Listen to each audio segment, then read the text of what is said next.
ఈరోజు నిన్న మొన్న ఢిల్లీకి పోయి వచ్చిండు ముఖ్యమంత్రి గారు క్యాబినెట్ దొరుకుని. ఢిల్లీ హైకమాండ్ చెప్పినట్టున్నది. మరి గతంలో ఫామ్ హౌస్లో ఉన్నటువంటి క్యాబినెట్ మీటింగ్లు ఈరోజు ఢిల్లీలో జరుగుతూ ఉన్నాయి. ఢిల్లీ హైకమాండ్ రేవంత్ రెడ్డికి టార్గెట్ ఇచ్చిండు. ఇప్పుడు బీహార్ ఇతర రాష్ట్రాల్లో జరుగుతున్న ఎన్నికలకు నిధుల లేమి ఉన్నదని రేవంత్ రెడ్డికి ఒక టార్గెట్ ఇస్తే రైతు బంధు కోసం జమ చేసి మొన్న 9,000 కోట్ల రూపాయలు లోన్ తీసుకుని రైతు బంధు కోసము రైతులకు ఇస్తానని చెప్పినటువంటి ముఖ్యమంత్రి ఈరోజు రైతులు ఇవ్వకుండా ఆ డబ్బును కాంట్రాక్టర్లకు ఇచ్చి కాంట్రాక్టర్ల సొమ్ముతోటి కమిషన్లతోటి ఈరోజు ఢిల్లీకి పబ్బం కట్టడానికి ఒక పథకం వేసి ఈరోజు రైతు బంధును ఎగబొట్టే ప్రయత్నం చేస్తూ ఉన్నాడు.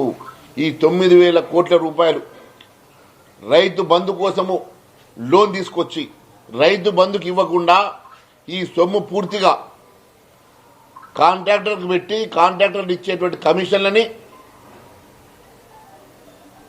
ఢిల్లీకి పబ్బం కట్టడానికి రేపు కాంగ్రెస్ పార్టీకి ఎన్నికల ఫండ్గా మీరు ఇస్తున్న మాట వాస్తవం కాదని అడుగుతున్నా.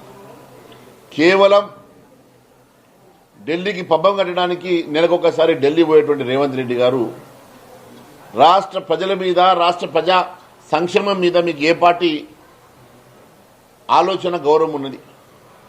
ఈ రోజు వరకు మీరు ఇచ్చినటువంటి హామీలు నెరవేర్చక 6 గ్యారెంటీలకు చట్టబద్ధత ఇవ్వక మేనిఫెస్టోలో పెట్టినటువంటి ఏ ఒక్క హామీ గురించి ఆలోచన చేయకుండా చివరకు రైతు బంధు లాంటి రన్నింగ్ స్కీమ్స్ కూడా ఆపేసి ఫీ రియంబర్స్మెంట్ ఇవ్వకుండా ఈరోజు విద్యార్థులు ఫీ రియంబర్స్మెంట్ వస్తుందని చెప్పి ఆశగా ఎదురు చూస్తున్నారు.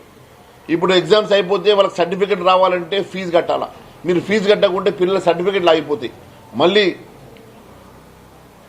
తల్లిదండ్రుల మీద భారం పడి వాళ్ళు ఎక్కడి నుంచో అప్పు తెచ్చో లేకుంటే బంగారం అమ్ముకొని ఈరోజు మళ్ళీ డబ్బులు కట్టే పరిస్థితి వచ్చింది. ఈరోజు ఫీ రియంబర్స్మెంట్కి పూర్తిగా తూట్లు పొడిచినటువంటి రేవంత్ రెడ్డి గవి చాతనైతలేవు.